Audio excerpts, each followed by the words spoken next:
안녕하세요. 세무법인 함께해서 자문세무사를 맡고 있는 배병철 세무사입니다. 짧지만 1년 동안 국세청 조사국 정보과에서 제가 좀 근무를 했었습니다. 사실 그 정보과 근무하면서 많은 경험들을 했고 또 재미난 에피소드도 굉장히 많은데, 오늘은 그거보다는 저희 오늘 강의에 참석해 주신 분들이 아직까지 오픈하거나 창업하신 지 얼마 되지 않은 분들이라고 해서, 그러면 이분들한테는 아주 중요한 제가 한 5가지 정도를 말씀을 드릴 건데요. 조금만 주의하시면 웬만큼 이제 사업을 운영하시면서 세무조사라든지 이런 문제가 생겼을 때 크게 걱정을 안 하셔도 된다. 제가 말씀드릴 내용은 여기 이제 4가지 항목 안에 다 들어있는데요. 여기 오신 분들 혹시 대표님들이 내가 세무조사 대상이 될까 안 될까? 이거 좀 궁금하시지 않으세요? 보통은 정기조사하고 비정기조사라고 표현을 하는데요. 여기 계신 분들은 이제 첫 번째 아마 정기조사, 정기세무조사 대상이 되실 수는 있습니다. 개인 사업자도 있으실 거고 법인 사업자도 있으실 건데요. 조금 쉽게 이게 피부에 와닿게 제가 말씀을 드리면, 개인 사업자분들은 서비스업은 연매출이 한 10억 정도 되면 세무조사 대상이 될 수 있고요. 제조업이나 도소매 같은 경우는 개인 사업자 경우 연 매출액이 한 20억 정도 되면 세무조사 대상자의 선상에 올라온다. 그 금액을 넘는다고 해서 무조건 되는 건 아닙니다. 정기조사라는 거는 주기적으로 조사를 한다는 의미인데, 그러니까 개인 사업자 같은 경우 서비스는 한 10억 정도, 제조업이나 도소매 같은 경우는 한 20억 정도 외형이 되면 세무조사 대상이 될 수 있다. 그렇게 보시면 되고, 반면에 비정기조사라고 있습니다. 비정기 세무조사 같은 경우는 갑작스럽게 사전에 예고 없이 나오는 게 비정기 세무조사인데요. 보통은 업종이나 외형이나 뭐 예를 들어 지역이나 뭐 대표라든지 그런 거 상관없이 갑작스럽게 나오는 세무조사가 있습니다. 저희 뭐 드라마 같은 거 보면 그 검찰이 압수수색 할 때 보면 이렇게 파란 이런 어떤 플라스틱 상자 같은 걸 들고 그 앞에 검찰이라고 표시돼 있지 않습니까? 저도 국세청 근무할 때 보면 이런 비정기 조사를 나가거든요. 그러면은 파란 박스에 이렇게 국세청 마크가 돼 있는 게 있어요. 거기에다가 짐을 싸서 이렇게 들고 나오는 경우가 저 때는 많았는데, 그게 좀 너무 위협적으로 보이고 주변에 이제 시선 자체가 좋지 않다 보니까 지금은 그런 어떤 눈에 띄는 그런 박스라든지 이런 걸 사용하지는 않습니다. 그러니까 이제 정기조사와 비정기조사에서 말씀을 드렸고요. 자, 이제 본격적으로 이제 제가 세무조사에 대해서 좀 설명을 드릴 건데요. 그 이제 이론적인 어떤 이런 설명도 중요하겠지만, 제가 최근에 겪었던 세무조사였습니다. 제가 세무대리인으로서, 세무사로서 제가 직접 세무조사를 대응했었던 건인데요. 제가 국세청 근무하면서 이렇게 복합적인 케이스가 한 기업에 적용된 거는 제가 본 적이 없었습니다. 근데 희한하게도 이 법인은 제가 말씀드린 이 내용들이 다 적용이 됐던 사례여서 제가 오늘 여러분한테 설명을 드리는 거고요. 요 항목만 조심하시면 어떤 세무조사가 오더라도 대표님들이 크게 걱정하실 게 없어요. 자, 그러면 제가 좀 시작을 한번 해보겠습니다. 이 업체는 경기도에 소재한 제조업법인입니다. 제조업법인인데 혹시나 이제 주변에 아실 수도 있고, 지금도 제가 알기로는 그 조세 불복이 진행되고 있어서 제가 자세한 정보는 말씀을 드리지 않을게요. 근데 이 업체는 제조업이고 업력이 거의 한 40년 정도 되는 탄탄한 법인입니다. 그런데 이 법인의 대표님이 40년대생이세요. 그러니까 6.25 전쟁 전에 이 어떤 모든 그 전란을 다 겪고 6.25부터 시작해서 뭐 동두천에서 뭐 어떻게 사업을 시작했고, 여기 또 지역으로 경기도로 넘어와서 그런 분이셨는데, 갑작스럽게 세무서에서 들이닥친 거예요. 보통은 저도 그렇지만 한 10시 정도 되면 그 세무서나 국세청에 저희가 출근 시간이 9시거든요. 9시에 출근을 해서 회의를 하고 한 10시쯤에 착수를 합니다. 착수 안 나는 거는 그 세무조사관들이 팀을 이뤄가지고 그 업체에 직접 찾아가요. 통지 없이 당일날 아침에 가서 제일 먼저 찾는 게 대표님을 찾습니다. 대표님, 대표실에 가든지 아니면 거기 회계 담당이나 비서분들한테 대표님 만나러 왔다. 그러면서 이제 공무원증을 보여주거든요. 그래서 대표님들한테 뭘 받냐 하면 동의서라는 걸 받습니다. 그러니까 검찰은 압수수색을 하지만 국세청은 압수수색이라는 용어가 아니라 일시보관이라고 하거든요. 그러니까 서류를, 회사에 있는 서류를 국세청 본청으로 가져가는 거예요. 그래서 일시보관이라고 하는데, 그거는 대표가 동의를 해줘야지 가져갈 수 있습니다. 그러면 세무사님 버티면 안 돼요 그러는데, 제가 세무조사를 하면서 대한민국 대기업들도 그 일시보관 조사를 버틴 데는 없었고요. 일본계 기업이 한번 버텼다가 검찰에서 압수수색 영장을 법원에서 발부받아가지고 결국에는 진행을 했던 걸 제가 기억을 하고 있습니다. 그러니까 그거는 웬만하면 다들 동의를 해줄 수밖에 없어요. 그렇게 동의를 하면 그때부터 조사관들이 이렇게 회사 예를 들어 그 사무실이다 그러면 조사관들 중에 한 분이 지금부터 하시던 일을 잠시 멈추시고 어떤 기업에 대한 세무조사를 진행한다고 하면서 각자의 PC 있잖아요. PC에 있는 내용들을 다 다운을 받습니다. 그 국세청에 그 포렌식 프로그램이 다 있거든요. 그래서 개인 PC를 다 받는데 그 회계 담당이 아니거나 전혀 상관이 없는 부서에 근무하는 사람들은 계시잖아요. 그런 분들 거는 받지는 않습니다. 하지만 서버나 예를 들어 ERP 시스템이 있다고 하면 거기까지 다 다운을 받아가죠. 뭐 대표님 노트북, 개인 금고, 뭐 개인 책상, 이게 인권에 약간 문제가 될 수 있지만 가방까지 다 뒤져서 USB나 통장이나 이런 것까지 다 일단은 대표님과 관련해서는 다 가져갑니다. 그래서 여기 업체도 갑작스럽게 이렇게 들이닥치니까 대표님이 어쩔 수 없이 당한 거죠. 당했다고 표현을 하는데 당하고 나서는 저랑 인연이 돼서 저한테 연락이 온 겁니다. 그래서 저랑 한 두세 시간 정도 상담을 하고 제가 도와드리겠다 해서 계약을 하고 이제 위임장을 받았죠. 그러고는 이제 제가 다음날 조사팀에다가 연락을 해서 제 위임장 제출을 했어요. 그리고 팀장님이 다행히 제가 아시는 분이라 이렇게 됐습니다 하고 인사드리고 했는데 그러고 그 다음날 갑자기 또 연락이 온 거예요. 세무서에서 배세무사 아침 9시인가? 갑자기 연락이 배세무사 나 지금 어디 업체 나가는데 업체로 좀 빨리 와줘야 되겠어. 조사팀에서 그 얘기를 하는 거. 저도 내려앉고 갔습니다. 저 이제 요거는 이제 형님 왜 그러세요? 왜 갑자기 왜 그러세요? 별일 아니니까 빨리 회사로 나와. 그러시더라고요. 그래서 급히 갔는데 처음에 착수할 때 세무조사 통지를 5년을 했어요. 5년을 하겠다고 하면서 통지서를 대표님이 받으셨는데 저한테 주시는 게 소급해서 5년을 더 주시는 거예요. 그 이야기는 세무조사를 10년치를 하겠다는 거예요. 제가 세무대리로 선정돼서 위임장을 제출하고 그 다음날 그 통지서를 주려고 저를 불렀던 거예요. 그리고는 실질적인 압수수색을 시작을 하는 거예요. 첫날은 일시보관이라는 그걸 안 했는데 통지를 5년을 늘리면서 그때부터 전체 직원들에 대한 컴퓨터를 다 압수수색을 하고 하필 또 본청에서 그 첨단 포렌식 팀이 있습니다. 국세청 본청에 거기에 또 파견을 데려와서 ERP 서버랑 모든 서버를 다 그냥 다운을 받아가지고 가시는 거예요. 세무 대리는 제 입장에서는 이게 대표님한테도 면목이 없고 제가 잘 아는 그 조사팀장님이 형님이었는데도 좀 서운한 거예요. 그래서 최소한 나한테는 미리 좀 이야기해 줄 수도 있는데 근데 이미 그걸 다 해버린 거죠. 그러고는 좀 그때 기분이 약간 양이 늑대한테 유린당하는 그런 느낌이 좀 들었었어요. 제가 그런데 납세자분은 어떻게 하셨어요? 그렇게 해서 가고는 뭐 대책이 없는 거죠. 일단 기다렸죠. 그러고는 이제 한 이틀인가 3일 있다가 조사반에서 세무서 조사팀에서 팀장님이 소명 자료를 주는 거예요. 저한테 배세무사 이게 좀 문제가 있어서 그런 것 같은데 저한테 자료를 딱 주는 거예요. 그게 뭐였냐면 여기 나오는 이 차명 계좌 있어요. 차명 계좌. 그 법인 계좌가 따로 있지 않습니까? 법인 운영하시는 분들 법인 계좌를 개설을 해야 되잖아요. 근데 그 법인의 법인 계좌가 아니라 그 회사에서 근무하셨던 직원들의 이사, 상무도 있고 부장도 있고 그 대표님의 며느리도 있고 사위도 있고 하여튼 그 10년치에 이 걸쳐져 있는 그 차명 계좌가 한 5명 정도 되는 거예요. 근데 이 대표님이 2년, 3년 주기로 계속 계좌를 바꿔 쓰셨던 거예요. 자, 이 계좌를 열어보니 아주 그냥 종합 선물 세트예요. 우리 개인 사업을 운영하시는 분들 사업용 계좌 등록하시잖아요. 그죠? 그 계좌 외에 예를 들어 대표님이 남자분이시면 아내 계좌라든지 아니면 직원 계좌라든지 아니면 자식 계좌를 쓴다든지 이런 계좌 있거든요. 그것도 차명 계좌입니다. 법인은 법인 명의의 계좌가 아니면 다 차명 계좌예요. 그 계좌로 물건대를 받는다. 아니면 인건비를 지급한다. 그리고 예를 들어 수출했는데 수출대를 그 계좌를 통해서 받는다. 그러면 그게 다 차명 계좌거든요. 차명 계좌는 포상금이 있어요. 제보를 하면 건당 100만 원씩 줍니다.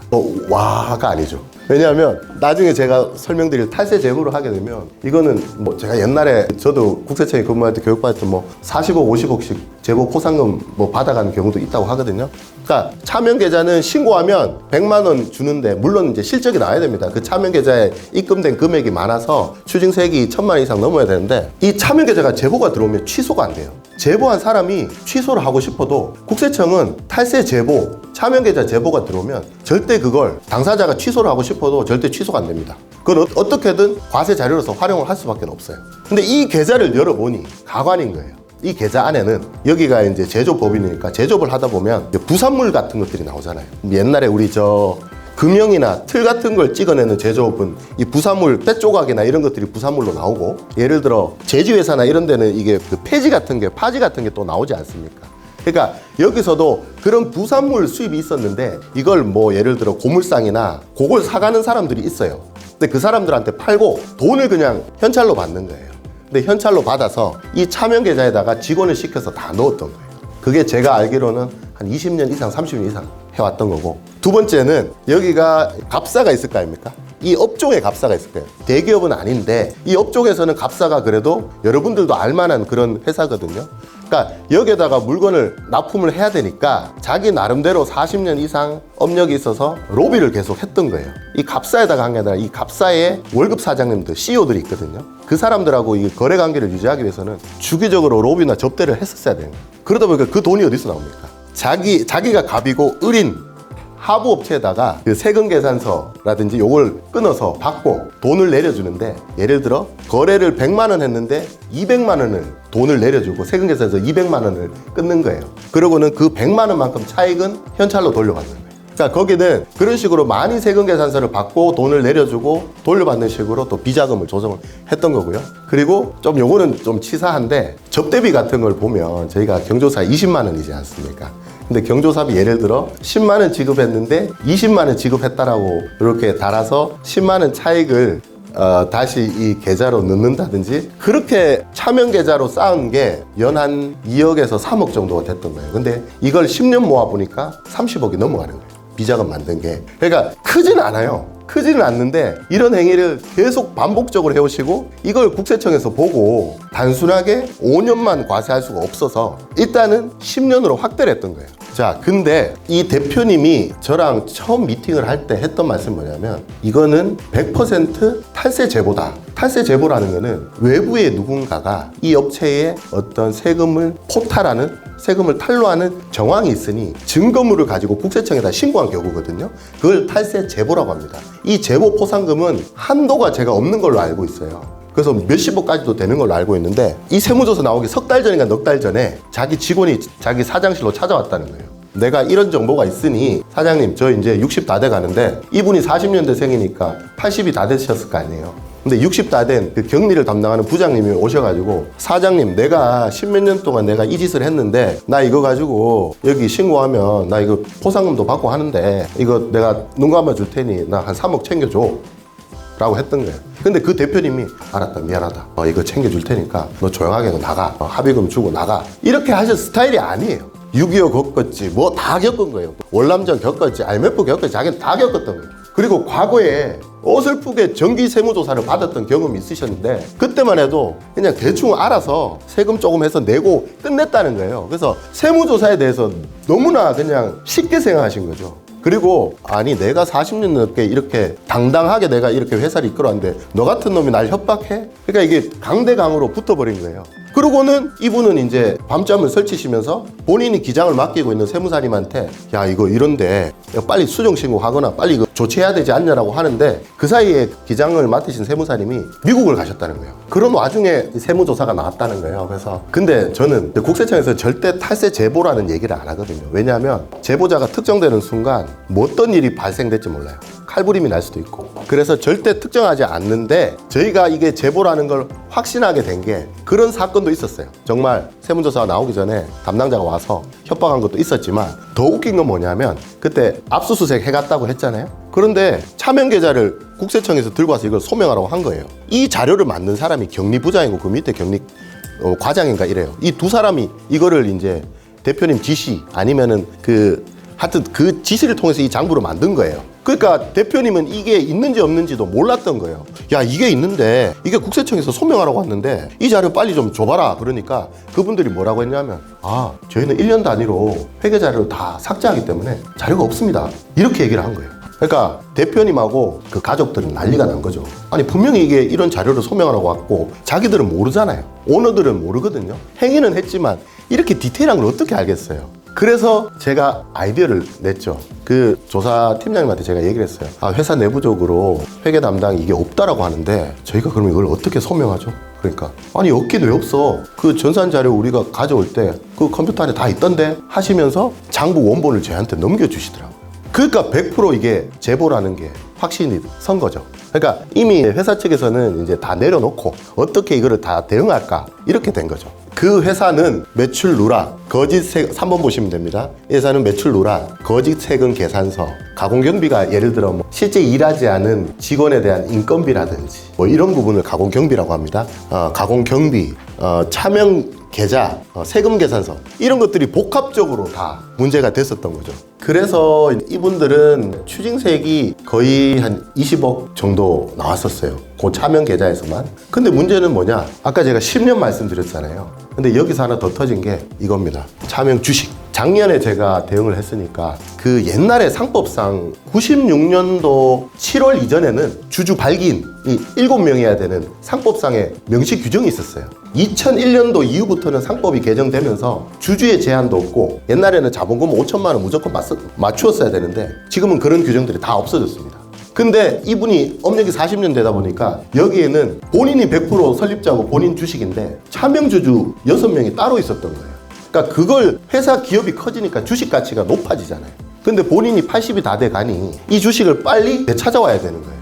이미 기존 주주 중에는 돌아가신 분도 있어요. 그러면 그 돌아가시면 그 차명주주들은 그 자기 것도 아닌데 그게 상속이 이루어지거든요. 그러면 상속을 받아도 문제고 내 주식을 다른 사람이 상속을 받아버리니 그걸 가져야 될 대표님 입장에서도 문제가 되는 거예요. 그래서 주식을 조금씩 이동을 시켜왔던 건데 그 중에 큰 주식의 이동이 2010년도에 있었던 거예요. 근데 2010년이면 2014년 기준으로 봤을 때 만 14년 몇 개월이었거든요. 근데 증여나 상속이나 주식의 이동 같은 경우는 국세청에서 과세할 수 있는 게 기본 15년입니다. 14년, 그러니까 거의 15년 전에 있었던 주식 이동을 가지고 이 조사반에서 터치를 건 거예요. 14년 전에 있었던 주식가치 변동이 14년 이후에 건드리게 되면 가산세가 본세보다 커집니다. 이제 주식 이동으로 발생된 세금만 거의 한 20억? 업력이 40년이 안 되는데 저희가 세무조사를 대응하면서 모든 논리를 다 세워서 줄였는데도 40억 가까이 나온 거예요. 자, 여기서 이제 대표님들 이제 주의하셔야 되는 게 여기 5개만 주의하시면 됩니다. 매출 누락, 세금 계산서, 유혹이 많아요. 사업 초기에 그 어떤 정책 자금이나 대출을 받기 위해서 외형을 부풀리는 경우가 있거든요. A, B, C 업체를 통해서 A에서 B로 끊고 B에서 C로 끊고 C에서 A로 끊고 이렇게 돌리다 보면 외형은 굉장히 커지는데 매입도 그만큼 많아지기 때문에 이익에는 영향이 없어요. 그렇게 해서 이렇게 세금 계산서를 가지고 돌리는 경우도 많고요. 자, 이거 가족, 친인척 등 특수관계자 거래. 이 업체도 회사에서 대표님의 사모님이 가지고 있는 아파트를 사줬어요. 근데 사줄 때 중개업체에다가 물어봤어요. 야, 이 아파트 얼마 정도 하냐? 그거 한 5억 7천에서 6억 정도 합니다. 라고 해서 그래? 그러면 회사에서 사모님 아파트를 사준 거예요. 5억 7천에. 6억에서 5억 7천 한다는데 5억 7천에 사준 거예요. 근데 세무조사 나와가지고 딱 눈에 띄잖아요. 부동산을 거래했는데 대표 배우자 거야. 이거 시가 적정해? 그래서 그때 당시에 아파트 시세에 거래된 걸 딱 끊어서 요 기간을 딱 잘라보니까 가장 가까운 기간 안에 5억 2천에 거래된 게 있는 거예요. 야, 이거 5억 2천인데 왜 5억 7천에 그랬어? 5천만 원만큼 세금 때려. 그래서 사모님도 몇 천만 원이 가세된 거예요. 저는 그 조사팀장님한테 굉장히 서운했거든요. 저희가 논리적으로 줄일 수 있는 것들은 진짜 줄였지만 하나 속된 말로 봐주는 게 하나도 없는 거예요. 근데 그건 나중에 제가 알게 됐어요. 왜 그렇게 할 수밖에 없었는지. 앞으로 사업하시면서 이런 어떤 친인척, 나의 가족, 나의 뭐 배우자, 나의 자식들, 아니면 나의 부모, 아니면은 내가 몸담고 있는 다른 회사, 특수관계법인들 이런 형태의 거래만 조심을 하시면 일반적인 회계 처리나 세금적인 어떤 실수를 해서는 크게 문제될 게 없습니다. 앞으로 사업하시면서 요 5가지 부분에 있어서만 좀 조심을 하시게 되면 크게 문제가 없을 거라고 마무리를 하도록 하겠습니다. 감사합니다.